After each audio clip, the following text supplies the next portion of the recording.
Hey everyone, welcome back to another episode of The Average Uninformed. Remember way back when we said we would go through all the Marvel movies before Endgame came out? Well, we're on Iron Man 2, so grab a drink, sit back, and enjoy.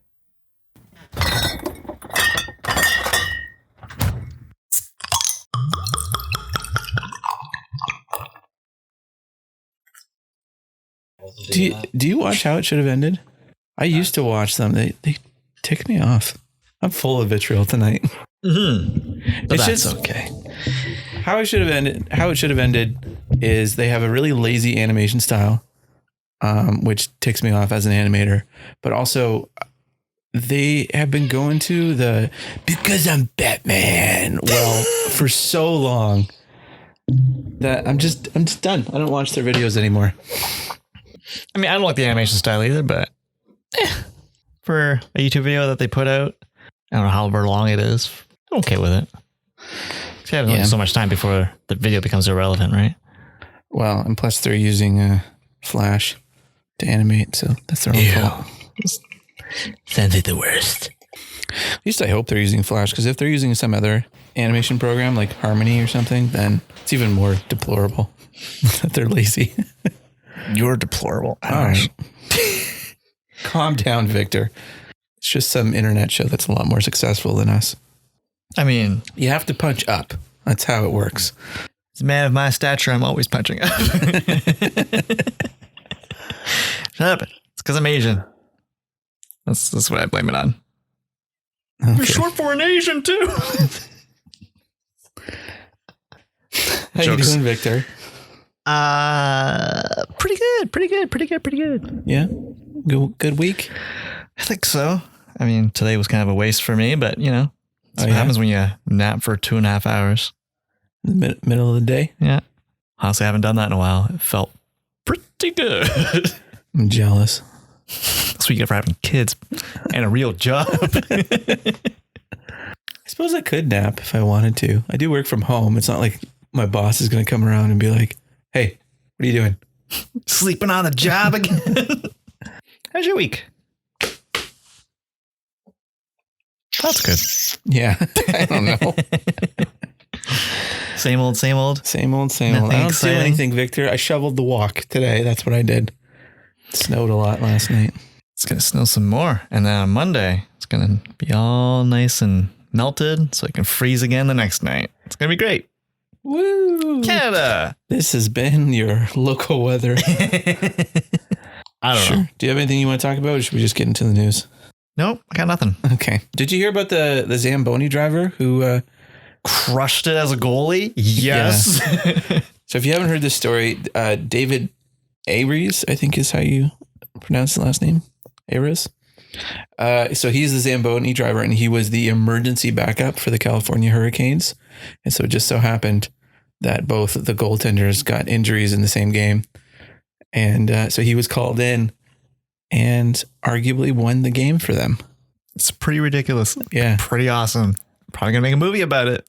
They should make a movie about it. It is like very much like a movie story, but I feel like the story's still playing out though. Cause like he's being called in other games now. Like he's like traveling with the team. Can you imagine that? Like, hey man, I know I'm your only Zamboni driver, but turns out I'm awesome.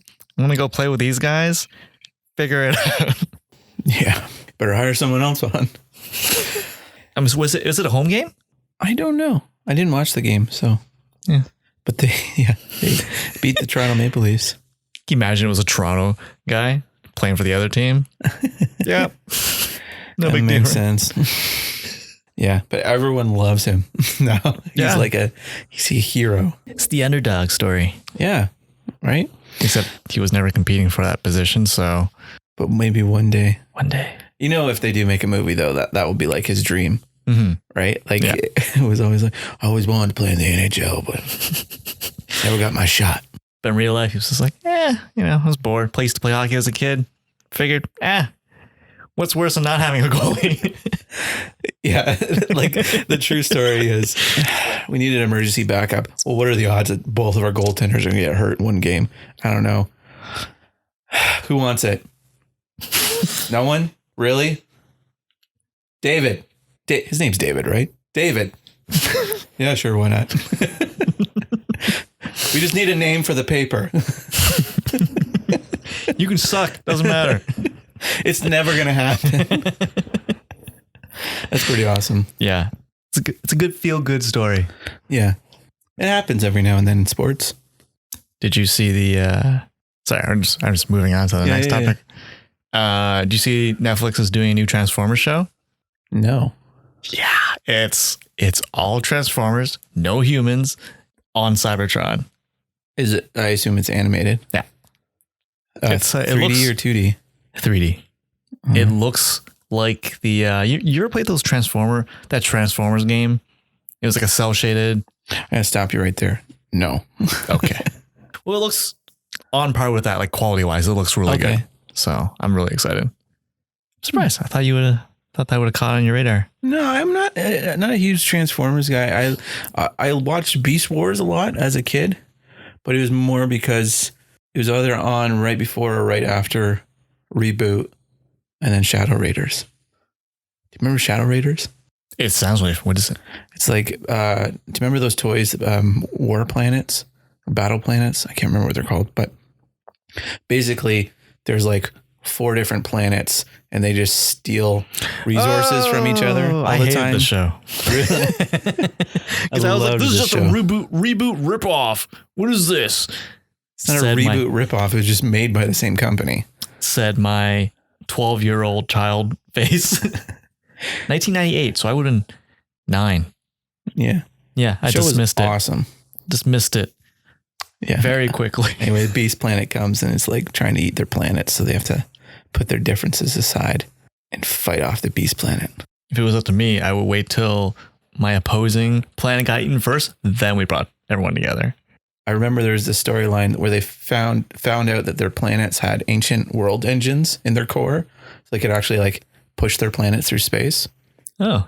And then so as like a last ditch option to like destroy the Beast Planet, the Fire Planet, as it was being eaten, turned on its engine so it would like ram itself down the Beast Planet's throat. I'm going to ram it.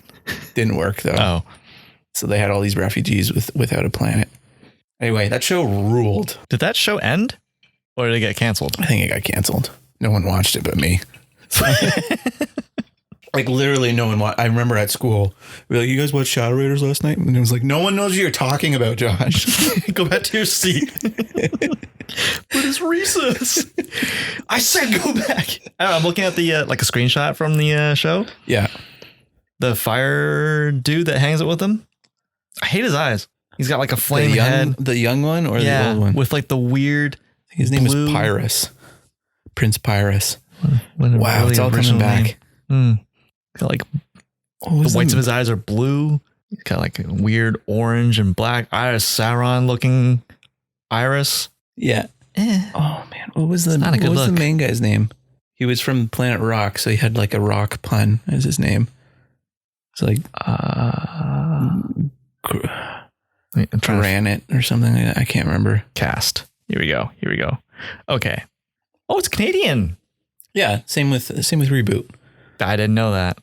Wait, it had 3 seasons, but it only ran from 1998 to 1999? Yeah, animation doesn't run by year. It's like by group of episodes to group of episodes. Gotcha. Graveheart, that's who it was. And his partner was Jade. Mm-hmm. And you got Emperor Femur. Oh, yeah, from the Bone Planet. Oh, no. He's terrible. Anyway, Shadow Raiders, that ruled. What were we talking about? I don't know. Transformers? Yeah, I only ever watched Beast Wars. I liked the Transformers toys. Like I liked just changing them. Mm-hmm. But I never really like played with them as this is Optimus Prime. We're gonna get you, Megatron. Like it was always just it was a cool Rubik's Cube to play with, basically. Yeah. Much simpler Rubik's Cube. Did your friends ever like ridicule you if you like looked at the instructions? No, I never looked at the instructions though. Fancy pants over here, you can figure it out. I use instructions like the first once or twice, and then it's pretty obvious after that. You kind of figure after you do so many, you kind of learn what needs to go where. But yeah, there's sometimes where like be like, I think Depth Charge was one from Beast Wars. And it was like he had a weird mechanic. He had to like do some weird flippy flip, and like it wasn't found in any other Transformer before. So it's like it's new. People were like, "Oh, you're so stupid. You can't figure it out on your own." And then they would go do it, and then they would basically not do it. And then I'd be the only one to figure it out because I read the instructions while they were struggling. Cool story, bro. Yeah, shut up. Point is, I can read instructions. Nope, that's not the point. All right.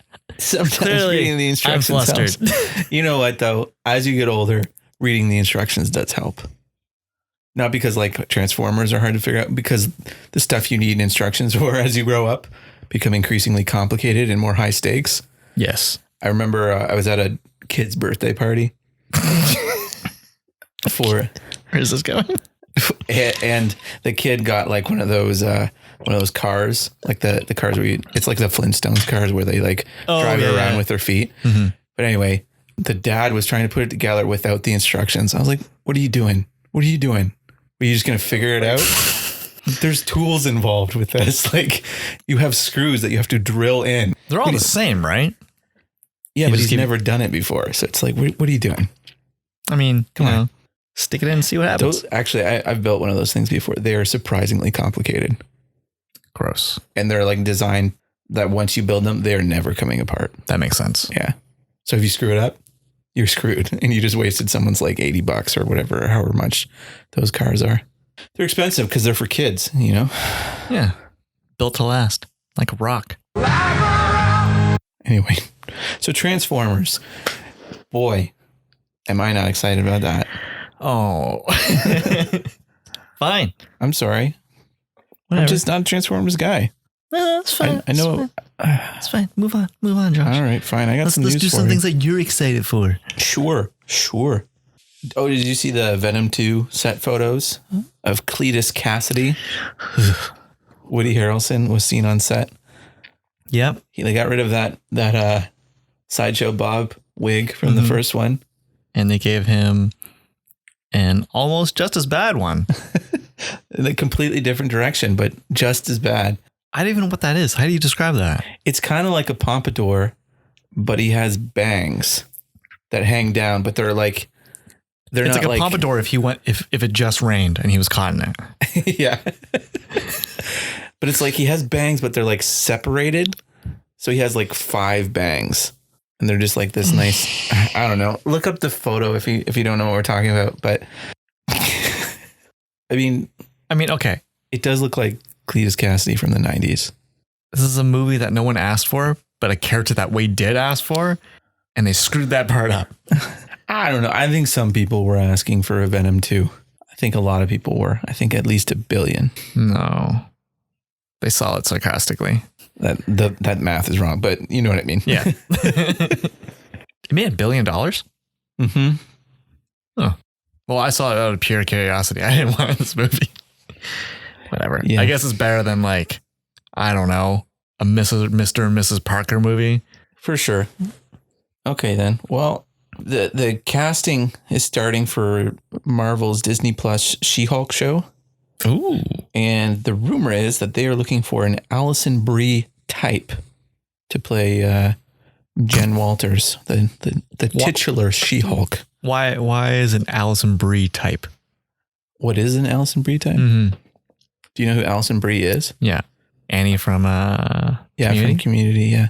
I think maybe they're like wanting Alison Brie and she either has already passed or they haven't actually like pursued her yet. And so it's like, if we don't get her, we're looking for someone like that. Imagine it's like, we want someone like Alison Brie, but not Alison Brie. No. Do you like Alison Brie? I haven't seen her in anything outside of Community or like a few interviews she's done. Oh, yeah. She seems like a pretty funny person. Did you watch Glow at all? No. Oh, okay. Well, that's a pretty good show. She's pretty great in that. Yeah. Is that the one with like the weird, like the neon, like the 80s neon posters? Yeah. It's Glow stands for Gorgeous Ladies of Wrestling. Okay, I'm curious. And so it's about this wrestling, I don't know what to call it, organization that started up in the 80s, which is based off of a real thing. I guess. Makes sense. And so it was, they were only on TV for like 3 years or something like that. And so it's kind of about the story of them starting up everything and like them figuring out their characters. And oh, cool. And she's one of the wrestlers? Yeah, she's the main character of it. That makes sense. Cool. Yeah. I probably won't watch it, but. Oh. And Mark Maron plays the director of the show. Mark Maron. He's a comedian. Sounds really familiar. He's the guy who does the WTF podcast. Nope. Really? Nope. Okay. Oh, do you remember in Joker, the guy who worked on the producer of the show who wasn't Robert De Niro? No. That was a stretch. I'm sorry. Okay, so you don't know who Mark Maron is. That's fine. Yeah, do you think she's right for She-Hulk? I want to say no. Wait, are they just going to paint their skin? Or do you think she's going to be pure CGI? If they end up with Alison Brie, it has to be CGI. She's too short. I thought she was like fairly tall. No, she's tiny. Are you looking her up? No. Yes. How tall? I want to say 5'5", maybe 5'6". How tall? 1.6 meters. So I want to say that's about 5. Just say in feet. Just look it up in feet. I want to say 5'3". 160 cm in feet. 5'2.992. So 5'3". Wow, she's tinier than I thought. Yep. So yeah, they're definitely gonna CGI her. That's adorable. Isn't it funny how like people on TV seem so much taller than they actually are? She looks like she'd be tall. Man, Dave Franco must be a tiny man. Sorry, she's married to Dave Franco. Oh, okay, I was like, and she looks like appropriately sized to him.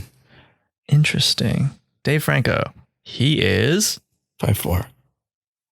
5'5". No, he's 5'7". 5'7", 5'2". She must be wearing heels all the time.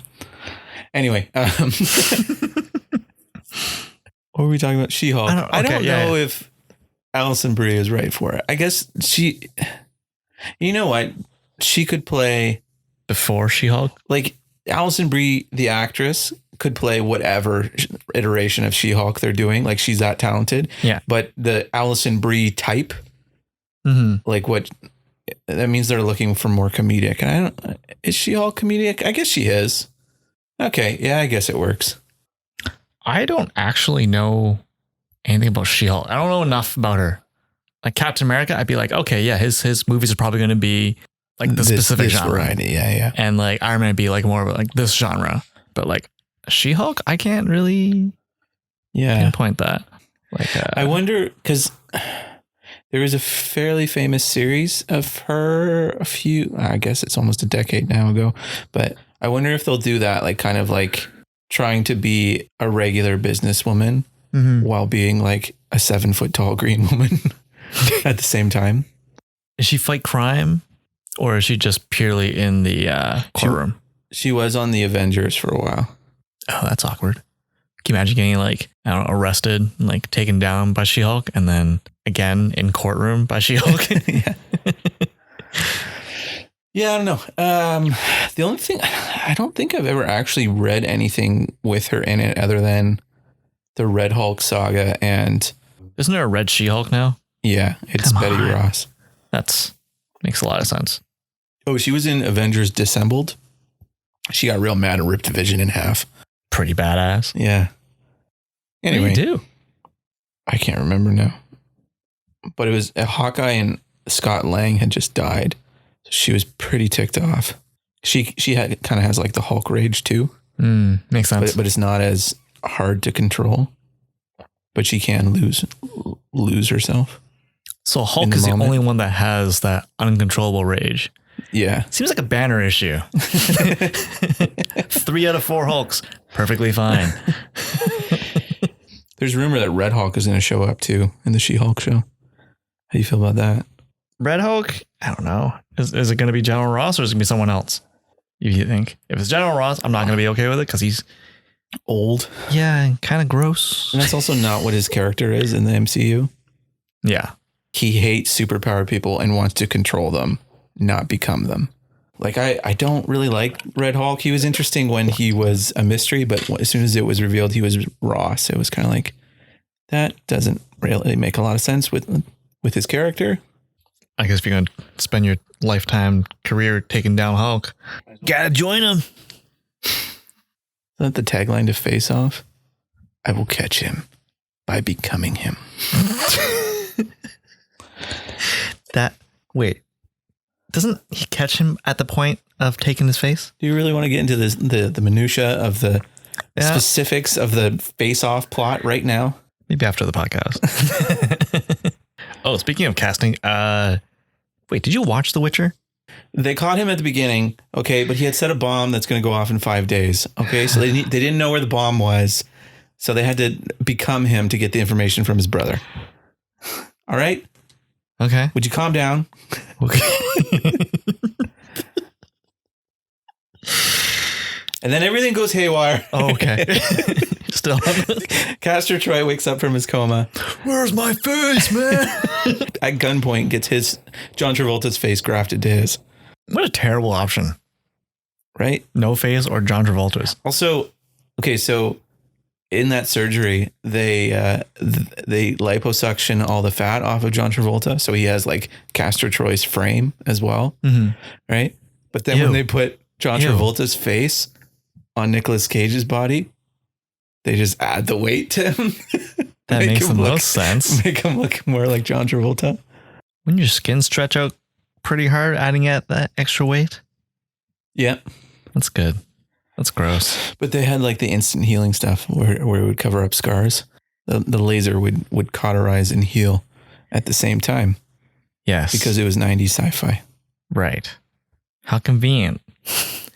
Doesn't come out looking like Jigsaw. Yeah. But yes, casting for Witcher. Okay.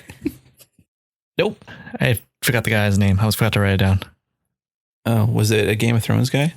Yeah, actually. It's the redhead dude. Is it the guy who's always looking at Tall Girl? Yeah. Wow, we're really good at this. For someone, I didn't watch Game of Thrones. I didn't either. Get off my back. You know what? I'm just gonna look it up.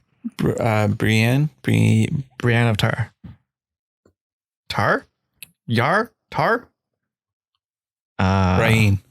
Brienne. Sorry, I only read the books, and by read I mean listen to the audiobook. Wait, you listened to the audiobook? Yeah, I would. Who's reading it? Do you know? Anyone like? I can't remember his name. It's not anyone famous.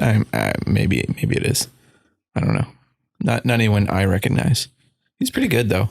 Christopher Hivju? Hivju? Yeah, I'm not going to be able to do that. Actually, I found out that when people spell things to me, like out loud, I really have to concentrate or I cannot do it. Yes. Like my wife does that to me all the time to avoid like saying things in front of the kids. And I have to like stop what I'm doing and really think about what she just said and repeat it a few times. That's hilarious.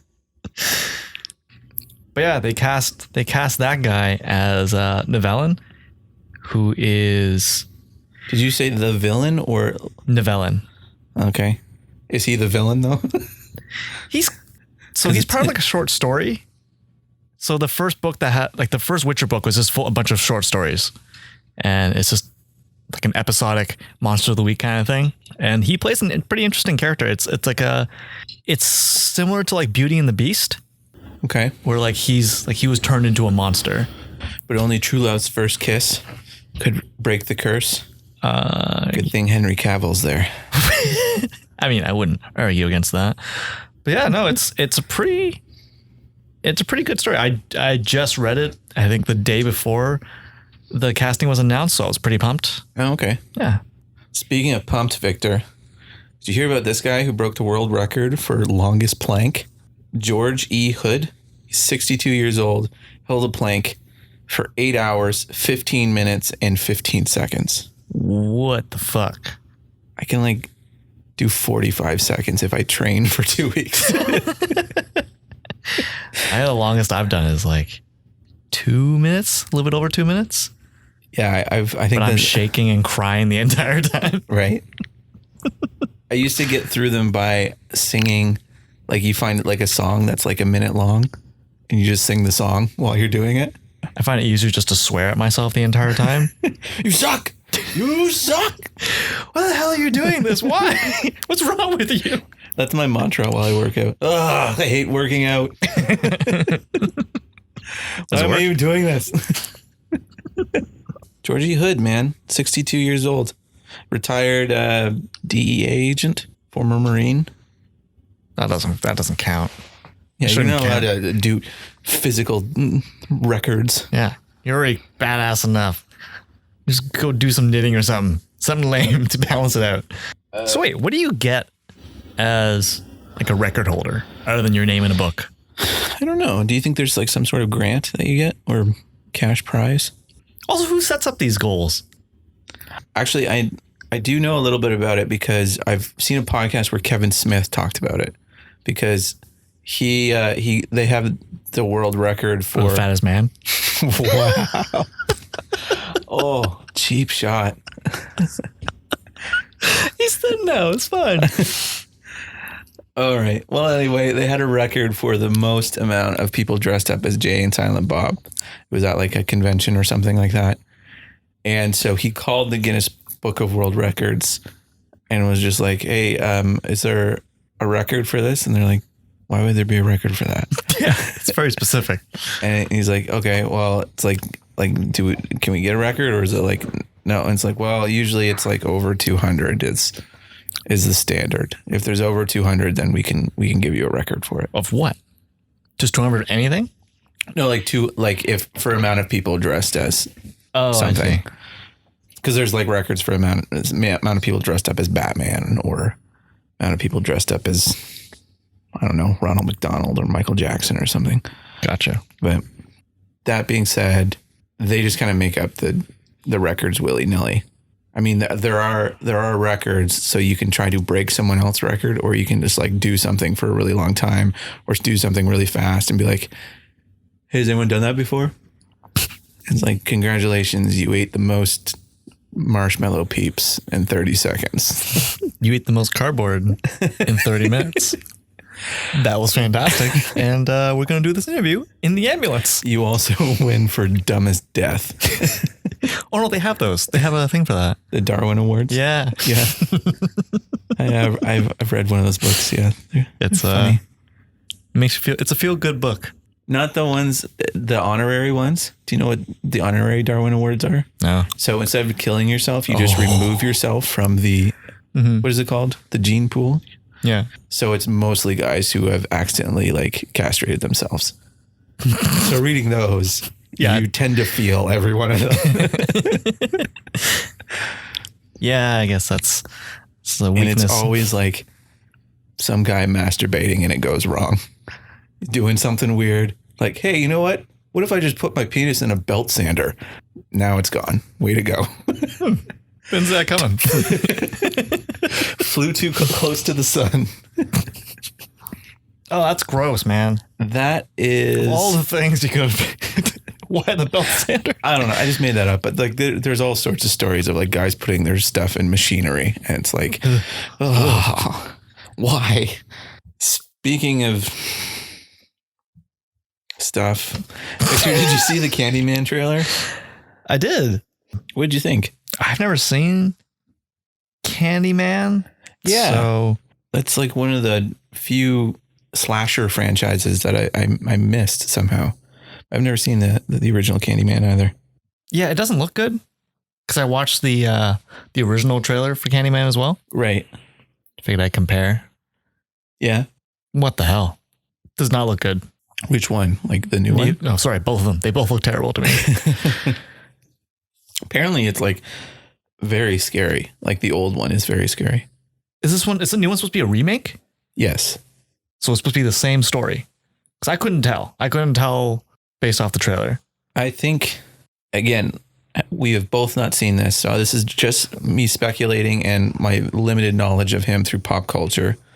Mm-hmm. Is he's a guy who lives in a mirror, but he takes over someone's body. Like he possesses them. So like in this one, he's possessing Yahya Mateen, and the other one he was possessing that white woman. Oh, that makes sense. Yeah, I think that's what is happening. Nice. Gender swap. Yeah. and race swap. Nice. 2020. Yeah. You want to go see that? What's that? You want to go see it? No. It looks really scary. That being said, I really like Yahya Abdul Mateen or whatever his name is. He's just been killing it lately. Like he's in everything he's been in. He's been great. What else is being in? Aquaman.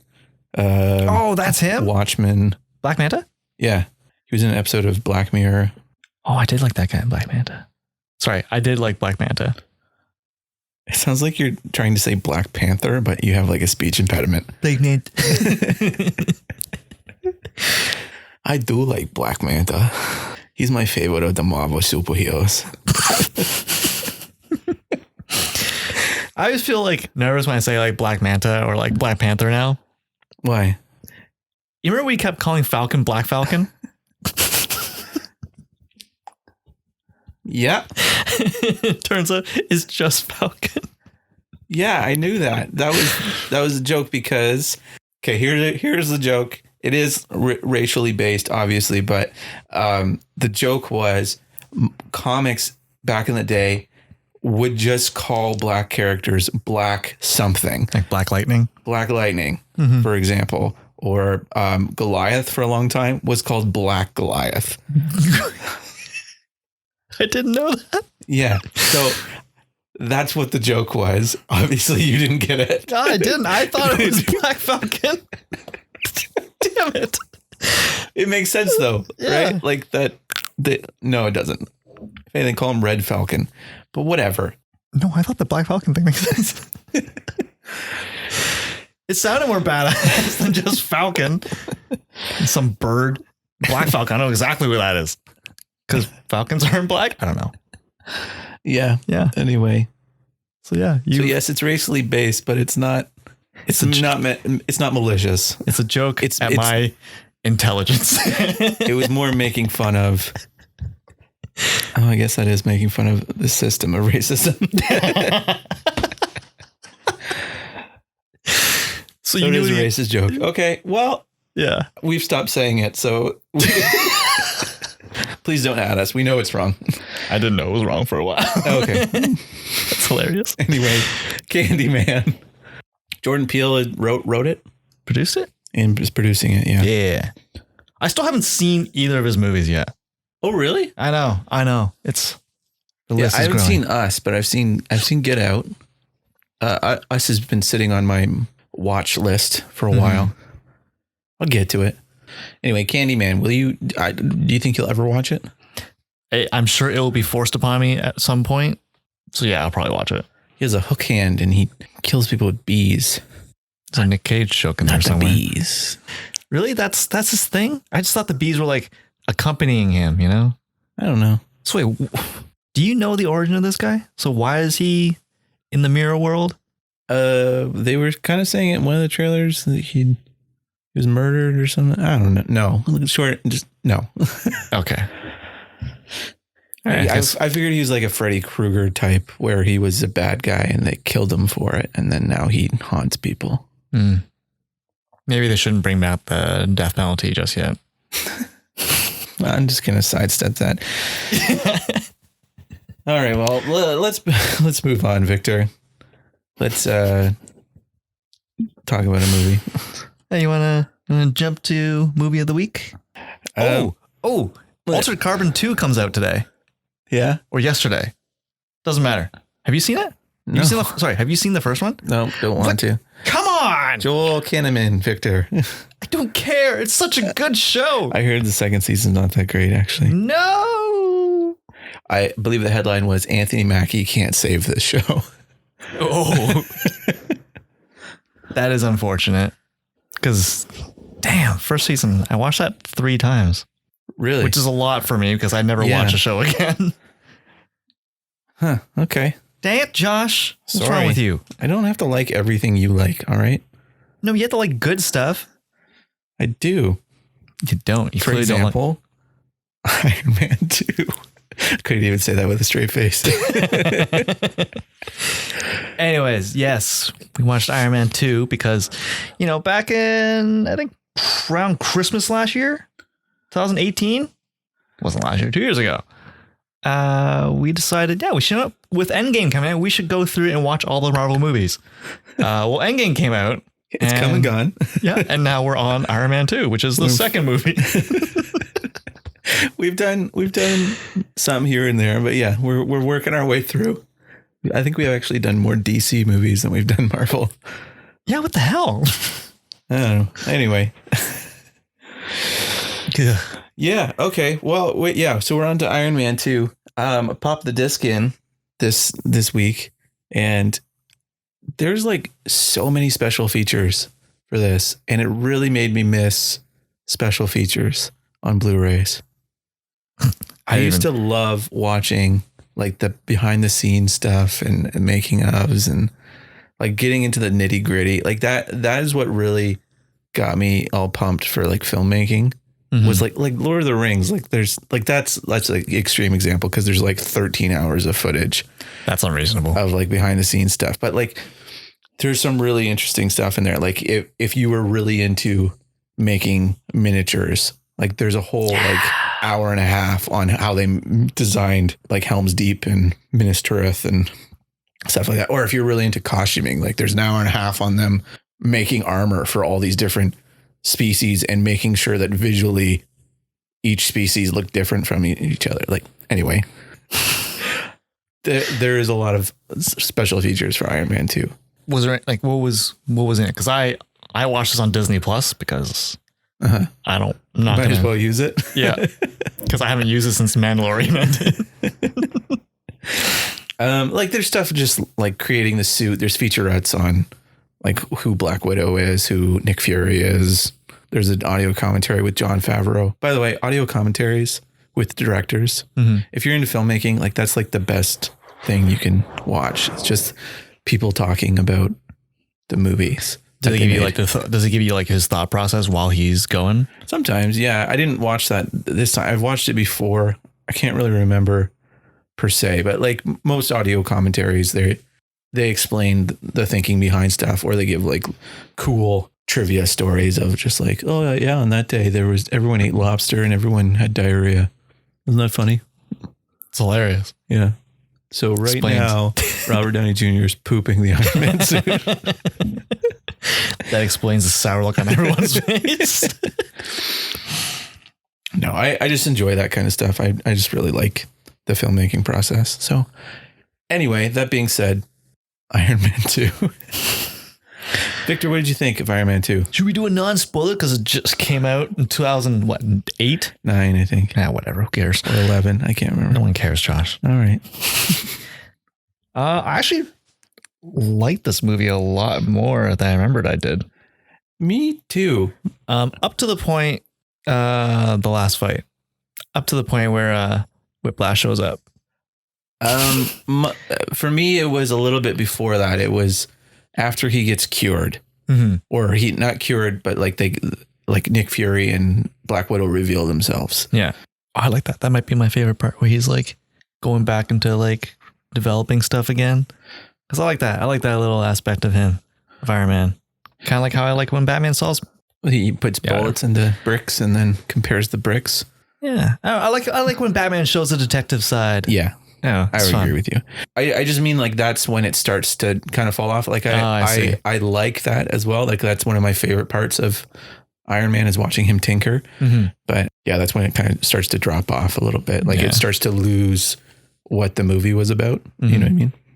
Yeah, at that point it's just like, all right, we need a big payoff visually for the audience. Because what are you looking at on your phone? Cast for Iron Man 2. Oh, okay. Because I'm trying to. Elon Musk is in this movie. And I completely forgot. Yeah. He plays Elon Musk. He just plays himself. Yeah, because Tony walks up and goes, "Hey, Elon," and they shake hands. And he goes, "Hey, I got an idea for an electric jet," and then he blows a big puff of marijuana smoke into his face. You don't remember that? Oh, right, that was on Joe Rogan.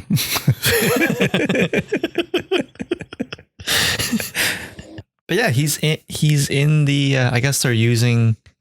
Justin Hammer is using his hangar, or he shows up in his hangar or warehouse or wherever he has all those drones. No, he's at the race in Monaco. Oh wait, shit. I'm sorry. I'm thinking, but that's Elon Musk's actual hangar that they filmed it in. Oh, really? I'm pretty sure it is. I thought it was Edwards Air Force Base. Let me look this up. All right. Well, while you're talking about that, or while you're looking that up, I really dug, like, as what we were talking about before, like the first half of the movie, Tony is dying from the palladium in his chest from the arc reactor. And I really dug like the self-destructive nature that he had, where like on the one side, he's taking care of business in the sense of like, who's going to run things while I'm gone? Who's going to get this? Who's going to get that? Like, is this going to be taken care of if I die? Yeah. And on the flip side, he is just such a thrill seeker that it's like, well, I'm going to die anyway. Let's do something stupid. And I don't know. I just like that balance that he had. Mm-hmm. I don't know if I really liked Tony in Iron Man 1. Mm-hmm. But like the alcoholism in 2, like I understand that was kind of like a big thing in the comics. Yeah. It just felt like they crammed it in this one. Yeah, I don't disagree with you, but I thought making it about seeing his imminent death, I thought that was a nice way of doing it, because they probably couldn't do like a full-blown demon in a bottle adaptation where it's just full-on alcohol. Like, because at this point, I think Disney bought Marvel that year. I think Paramount was still distributing at the time, but I think that the deal was happening. So while Iron Man 2 was being made. But anyway, we should probably run down the plot real quick if you haven't seen it. Sure. You want to do it? Nope. Okay. So basically, the movie starts immediately after the first Iron Man, but then I guess it jumps about 6 months later, and Tony is dying from his arc reactor. It's a big secret though, only he and Jarvis know.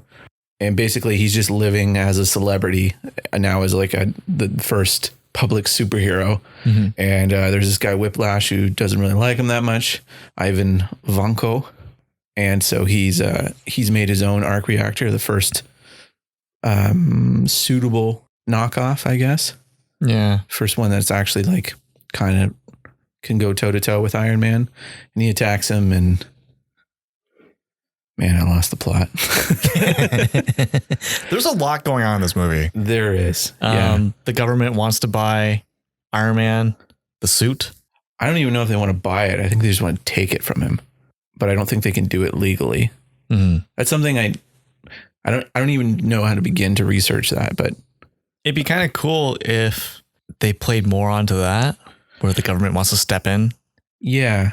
See, okay. So this movie, the release date for this movie was announced, I think, within a month of the first Iron Man coming out and like going gangbusters at the box office. So they had like a little bit less than 2 years to write a movie, go into pre-production, film, and put it in post and release it. So that's like a little nuts for a movie of this scale. I think like this is like one of those movies that shows Marvel's growing pains. Yeah. Of they had to do it this way so that they learned to not do it this way, in a way. You know what I mean? Kind of like how DC's done it, but they didn't learn. They're okay. They're doing okay. They're doing better now. Just took them a couple of years. Well, movies. Oh, no. Anyway, this was written by Justin Theroux, who is an actor, but he's also does some writing. He wrote, did he write Zoolander? No, he wrote Tropic Thunder. That's where him and Robert Downey Jr. met. Right. Okay. Anyway, he plays the DJ in Zoolander. Interesting. Yeah. I can picture that. I can actually picture that guy. As a reference, how long didn't the first movie take like 3 or 4 years to like write and make? I have no idea about the first movie. I know that Marvel has a turnaround now for their movies where it's about it's almost 2 years. Like, but it's I think it's like 2 years of like pre-production to post-production. So that's not including writing a script. Oh, whoa, that's cool. I think that's how it's done now. But anyway, so they were rewriting the script as they were filming. You can tell. You can tell. Like they lose. Like there's a theme of legacy in this, and then all of a sudden it just kind of drops off, and it's definitely from from rewrites. Yeah, because it's a cool mirroring of like Ivan and Tony at the beginning, like getting all this stuff from their fathers and stuff. Like their fathers had history. I guess they both worked on the original arc reactor together. Yes, but his father wanted to sell it to probably the Russians, because probably he's the Russian. Russians. So Stark had him deported or arrested or something, whatever. Yeah. And now the sons are battling it out with much better versions of their shitty little arc reactor. What did you think of Ivan Vanko or Whiplash? Because I hate his hair. The bird thing was weird. It's funny. I think I'm too close to it because there's a number of people I've heard say like he's the worst villain, and I really like him. And I like him because he mirrors Tony a bit, but yeah, I don't know. There wasn't enough for me to like really relate to. Okay, yeah, because you kind of don't empathize with him, but you're also not really afraid of him either. Yeah, because I think you emphasize with Justin Hammer a bit more. Yeah, we'll talk about Justin Hammer. He's amazing. Yep. Yeah, I don't know. He has a very cool look. I don't love the big Iron Man suit that he has at the end, but like his kind of skeleton like frame of Whiplash that he has at the Monaco race. Yeah, like that is like one of the most iconic villain looks I think in Marvel's history. Yeah, I would agree with that. Yeah. Like how he walks in with that, what was it, the racetrack maintenance guy's suit? It's like orange, and then it just kind of burns off once he activates the Whiplash thing. Yeah. Pretty neat. And he's just like, I mean, it's so cool. Like he's walking in slow motion down a racetrack and cars are like blowing up behind him. And also pretty ballsy walking onto a racetrack. Yeah. Like just after a bend too. Imagine some guy comes around, doesn't see you, just blows right into your knees. Movie ends. Yeah. Well, yeah. That whole sequence is like the best sequence in the movie. And it's too bad because it makes the end sequence not look as good because it's so good. I mean, the end sequence is pretty lame. But we'll get to that. We'll get to that. Like this sequence though, like it has the suitcase armor, which is probably one of my favorite armors. Yeah. Like it just looks so cool. I like that it comes out of his suitcase.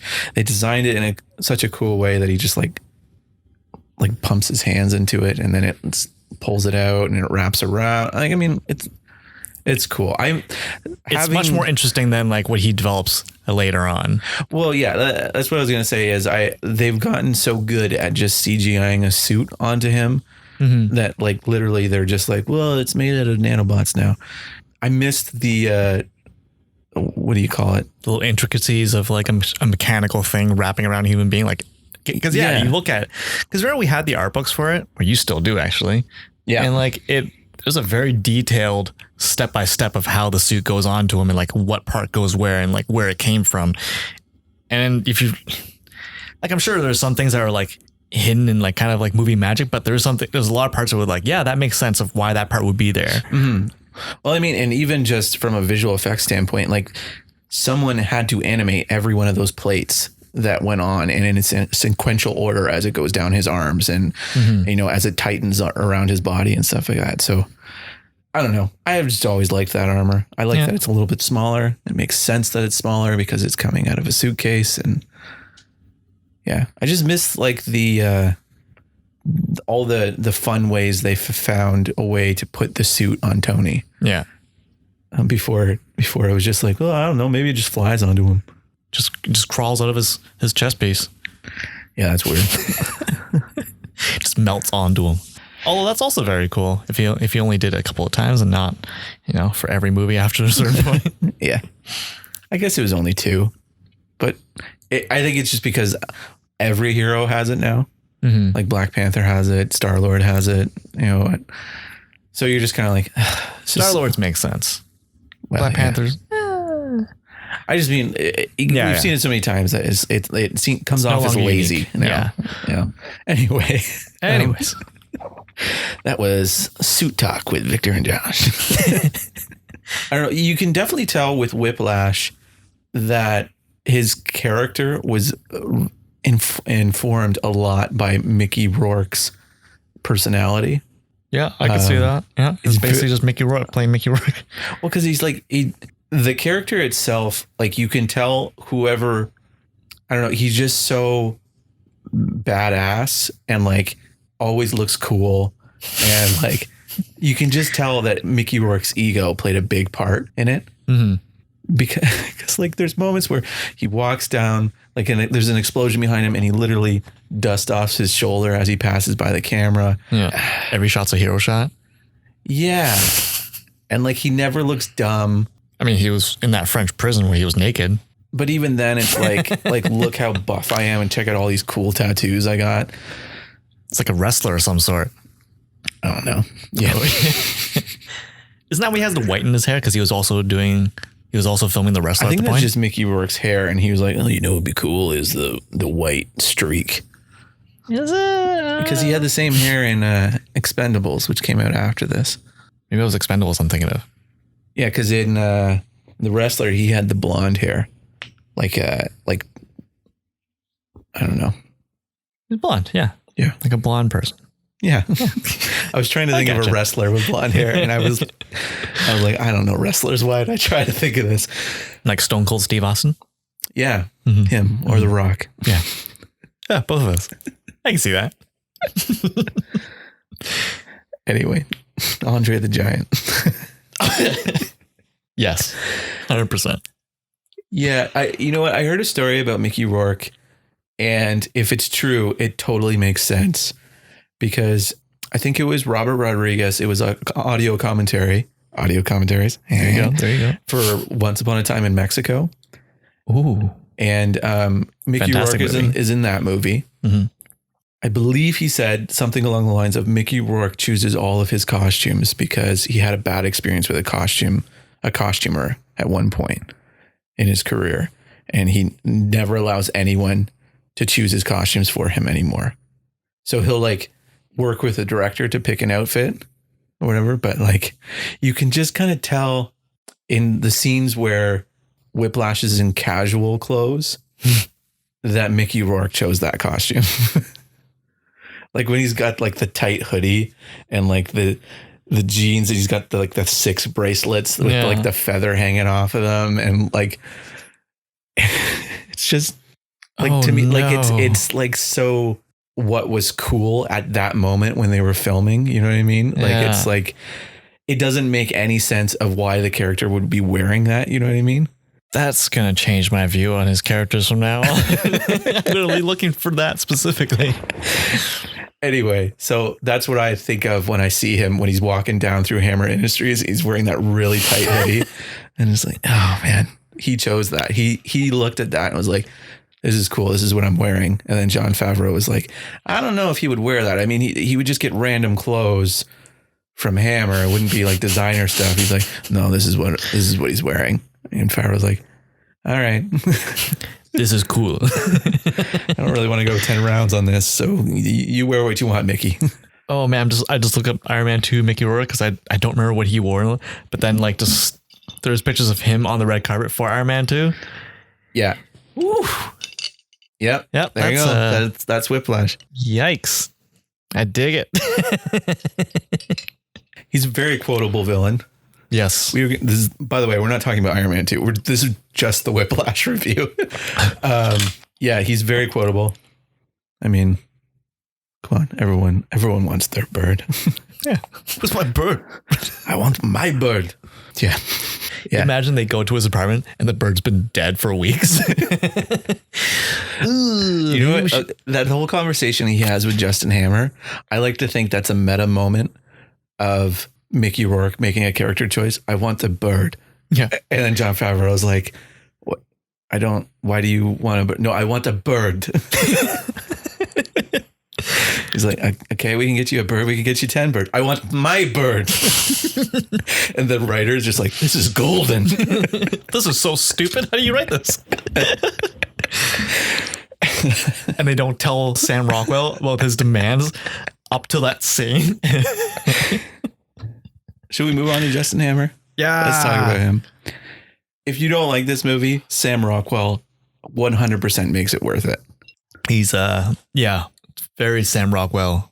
Yeah. So Justin Hammer is the other side of the Tony Stark coin, I guess. It's weird because Tony is like both villains are a mirror of sorts. Yeah. Of Tony Stark. Like Justin Hammer is kind of like the entrepreneur, and Whiplash is like the genius. Mm-hmm. Anyway, so Justin Hammer tries to broker this deal with Whiplash to get him to build suits for him so that he can be in the Pentagon, I guess as Secretary of Defense.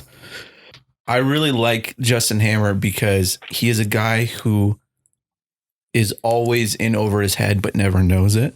Mm-hmm. So in every scene he's in, he is losing. And a lot of times he does not know it. Yeah. And it's just, he's such a good talker. Mm-hmm. He's just very entertaining to like listen to and just watch because he's very animated too. Yeah. Like one of my favorite scenes with him is he just got off on the phone from Ivan. He said, your suits aren't going to be ready. And he goes, what? Why not? And it's like, they can make salute. That's all they can do. Yeah. And he's just like, what? And so he immediately rushes to wherever Ivan is with some security guards. Yeah. And it's just so like, he's just trying to be the baddest dude in the room, but he can't be with Mickey Rourke in there. Mm-hmm. And I love it. Like he goes, hey, take his bird, take his pillows, take his boots. I took your stuff.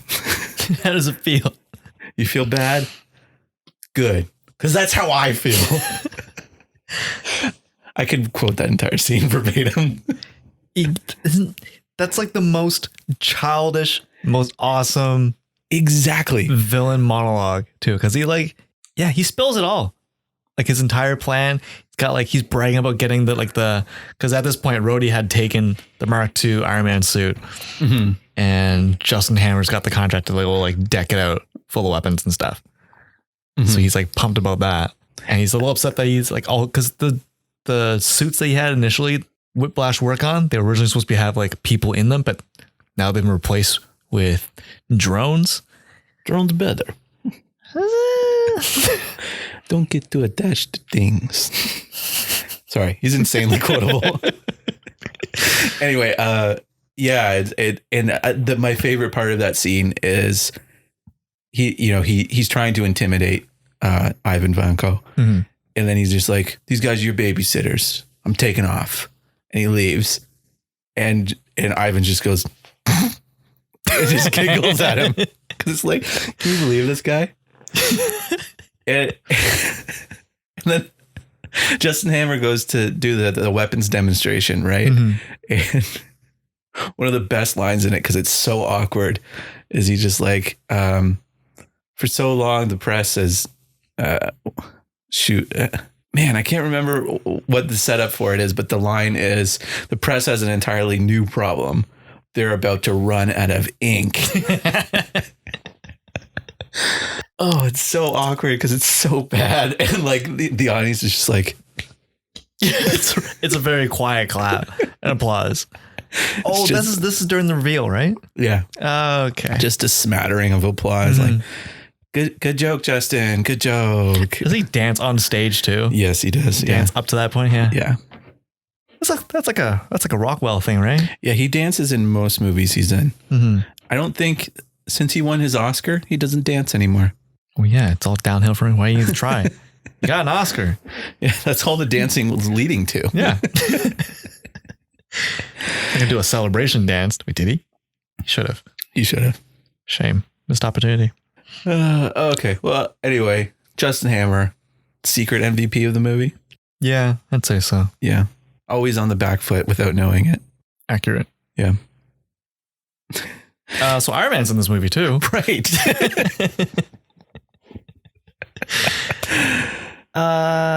Yeah. So I guess after he's hands off all his like his company, all his like stuff to like people, because he's expecting to be dying pretty soon. Yeah. Okay. So they have this thing that he's checking his blood periodically through the movie, and it's like your blood toxicity is at like 18%, 84%, whatever. Yeah. I'm pretty sure if your blood toxicity was any higher than like 5%, you would be dead. Maybe it's based off of like let's say 18% of 12%.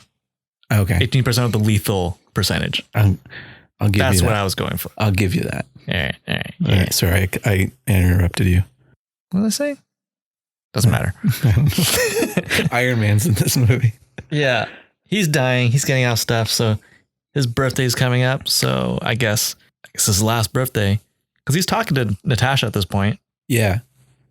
Oh yeah, Natasha Romanoff is in this movie. Yeah, Black Widow's in this one. Yeah, she gets hired on as a secretary without them knowing that she's a SHIELD agent. Yeah, there's actually a cool lead-in comic for this movie that is just all about her.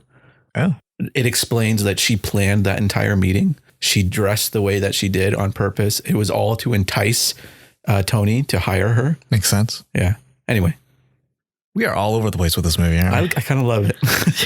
That's what I mean. There's so much stuff going on in this movie. I don't know. That might be my biggest problem with the movie, because like it's enjoyable, but there's just so many things to like keep track of. You were talking about the birthday, though. Yeah. So he gets maybe a little bit too hammered. Yeah.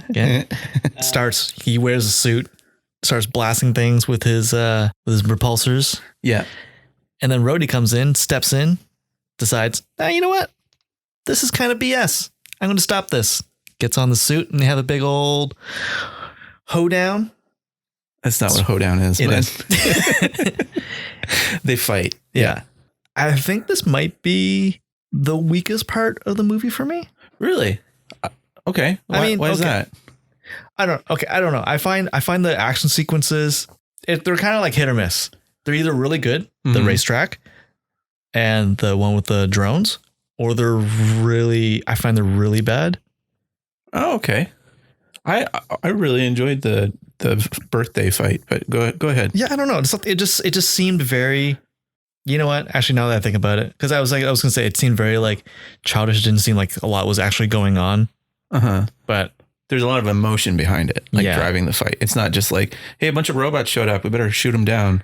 Yeah. It's best friends coming to blows, right? Mm-hmm. But I'm guessing, I was going to say, at least I guess it's like Rhodey's first time in the suit, because you do see him kind of like struggle to like, there's a few things he's figuring out as they're fighting. And and Tony's like almost blackout drunk. But like the reason I didn't like this is because this is where they figure out the best friend high five repulsor blast. Yeah. Where they, I agree with you on that. That's a little. Yeah. I don't know. I hate that. It just seems like it seemed like they couldn't figure out a solution. It's like, oh, but what if they just connected blasters? You know, like they cross streams, connected streams. Yeah. And it just, I wonder if that was a result of reshoots, because that's how they eventually defeat Ivan at the end, right? And that scene with him in his own suit, there's actually in the audio commentary, Victor, they mentioned that his suit, he actually gets more minimalistic in the original version. So it's just like he has little tiny whips that like come out of his sleeves. And so they're still just as lethal, but they're smaller and more compact. And how many other ways can I say tiny? Minuscule. Yeah. Anyway, so that's what they were originally going to do, but then they filmed it and didn't like it. And so the giant Iron Man suit that Ivan ends up wearing is like last minute reshoots. That makes sense. So I wonder, because that's how they beat him, I wonder if they added that to the birthday fight. I'm not trying to like defend it. I'm just thinking out loud. At the end, can you imagine Ivan just shows up, no armor, you know, just in like a hoodie or whatever, gets immediately blasted. Like what are you gonna do? Yeah. How that fight supposed to turn out? But I don't know. It would be a much different movie. Maybe that's why it didn't work. Because at the end, like they have this cool fight sequence with all these drones landing around them. There's missiles flying, repulsors blasting, just like bullets flying everywhere. And it's super cool. But then like Ivan shows up in his whiplash armor. They get their asses handed to him for a bit. And then they shoot that beam right in front of him and it blows up. And that's enough apparently to like take him out. I don't know. Yeah. It's like the fight with Ivan lasts all of 30 seconds. Yeah. It's pretty short. I mean, it's a reshoots fight, and it's like 3 characters in CGI outfits. So like you can't screw the visual effects artists over that much. Just enough, you know? Yeah. Speaking of visual effects in this movie, they hold up. Yeah, for sure. Like it's over 10 years ago now that this came out. Mm-hmm. I think at this point, were they still using practical suits, or was Robert Downey Jr. wearing just like a red suit? I think they had like certain like pieces a chest and shoulders and had helmets, but the legs were completely unitard. Gotcha. And I think I remember Don Cheadle complaining about it because he had to wear a full suit of armor for the silver one, just because they couldn't do the reflections really well. Oh, okay. That makes sense. But the War Machine outfit would just be the shoulder, the football uniform, basically. I guess, you know what? The first time after Rhodey gets to the Air Force base with the Mark II armor, he lands in like a very like deserty location. Yeah. You never see the armor in that location and that kind of environment. I guess that's probably why, because it's such a pain in the ass to render out. Because it looked really cool as it was walking into the base. Yeah. What did you think of Pepper in this movie? I mean, she's fine. She's there. I didn't like her. She was kind of a shrew in this movie, but it's also like very justified. Yeah. Like, because Tony is acting like a complete a-hole, and there's like a few times where he tries to tell her what's going on, but she doesn't listen, or she's not reading between the lines. Yeah. And it's really frustrating for me watching because naturally, like, Tony is the main character. His name is in the title. Mm-hmm. You're rooting for him. And so when a character is like actively not listening to him while he's trying to bare his soul, you're kind of like, dude, you suck. This movie's in the title, bro. Listen. He's the marquee character.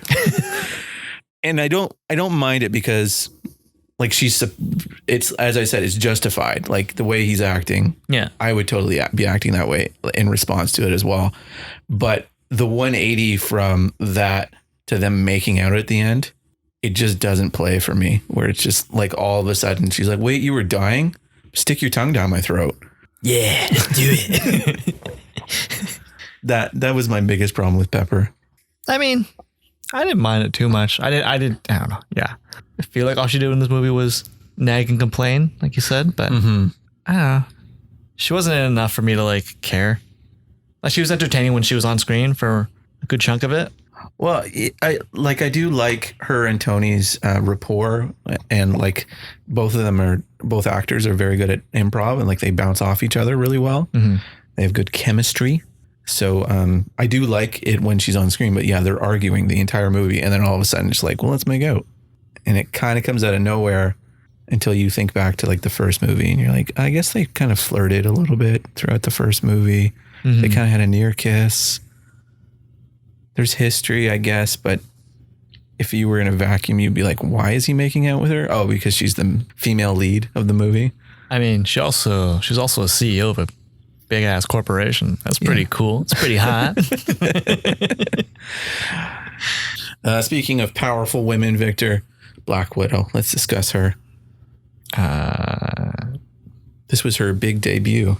Yeah, pretty badass debut. It's also the debut of every woman ever in an action movie using the twisty, leggy, rappy, throw you down kind of thing. Yeah.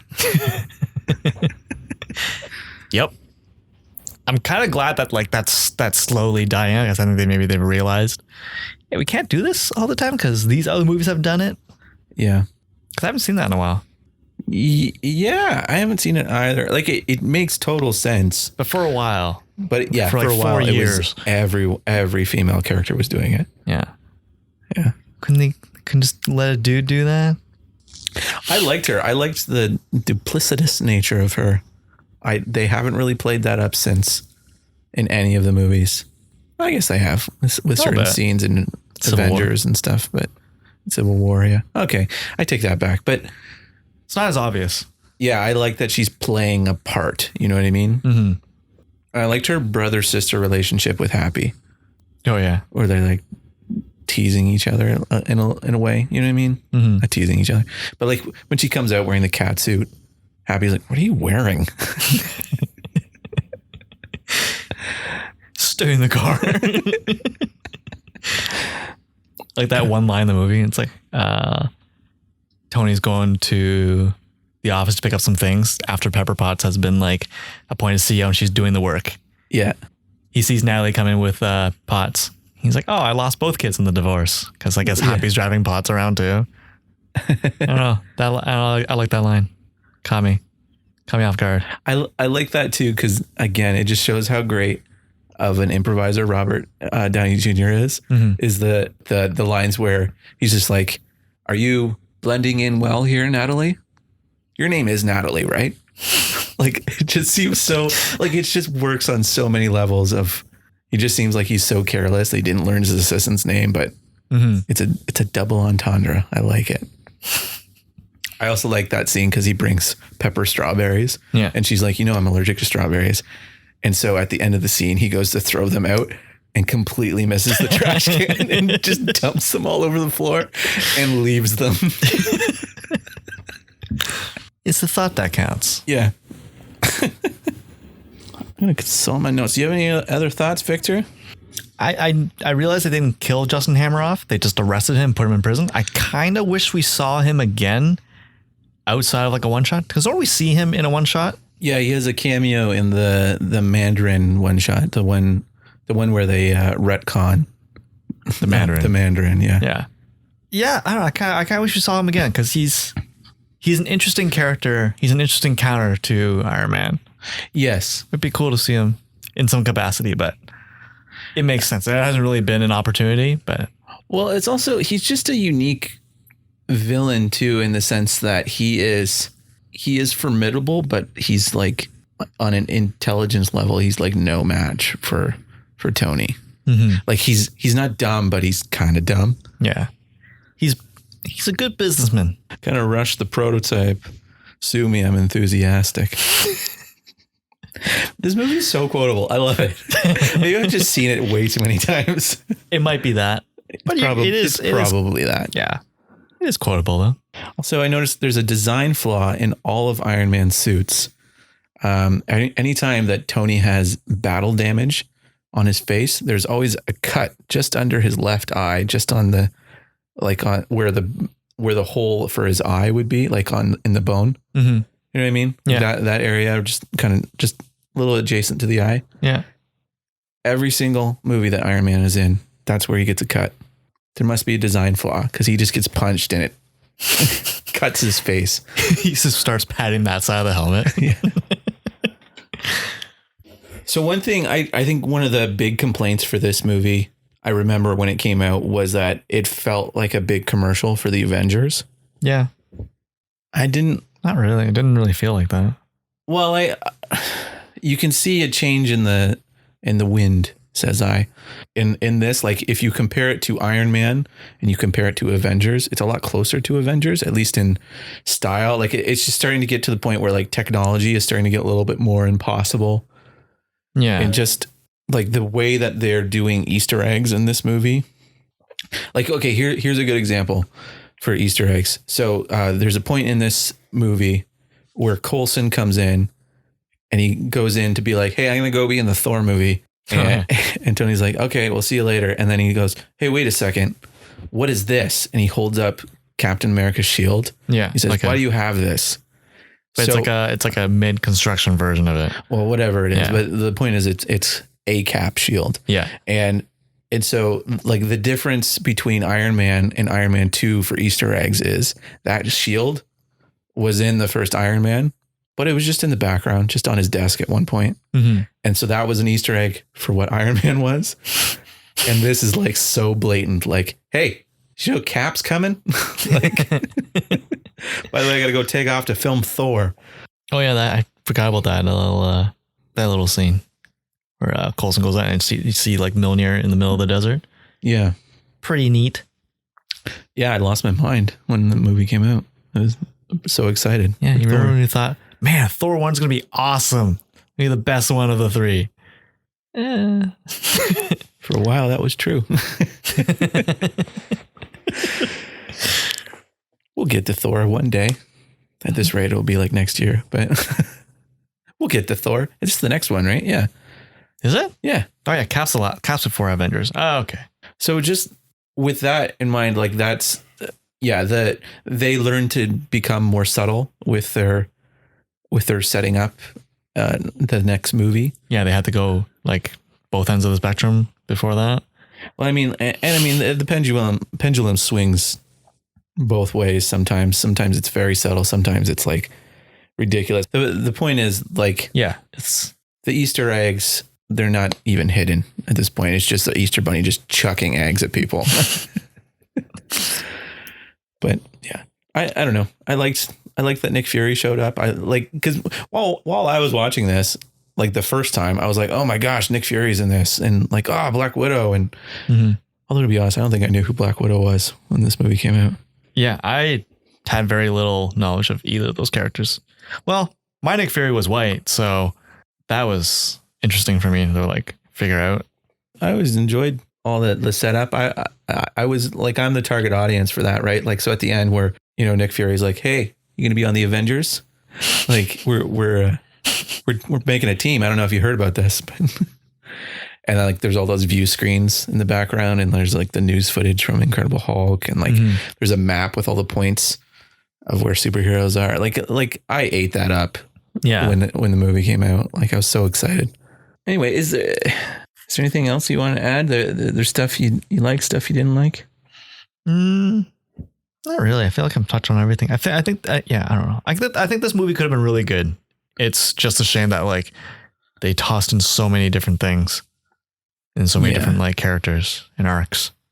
Yeah. I feel like there was a lot of stuff left on the cutting room floor. I guess, again, Mickey Rourke talks about that he hates Marvel now because he did so much for that character, but they cut out a lot of it. I don't know what he did, but again, I think Mickey Rourke has a huge ego. What? No, there's no way. Look at him. He looks so humble. You can tell he's humble by the way he dresses. Yeah. Very subtly. Yeah. I don't know. This movie was, you know what? This is definitely one of the Marvel's weakest movies. Yes. But by no means not a bad movie. Yeah. I enjoyed rewatching it. Like it was fun. I guess there is some nostalgia there. Like I really like Whiplash, even though he is kind of sort of one dimensional. I mean, like he's all just kind of are in this one. Didn't really get any. You mean the villains? Yeah. Specifically the villains. Yeah, sometimes. Yeah. Yeah, I don't know. Like, people always complain that like Marvel kills off all their villains. But they didn't kill off Hammer. And so what?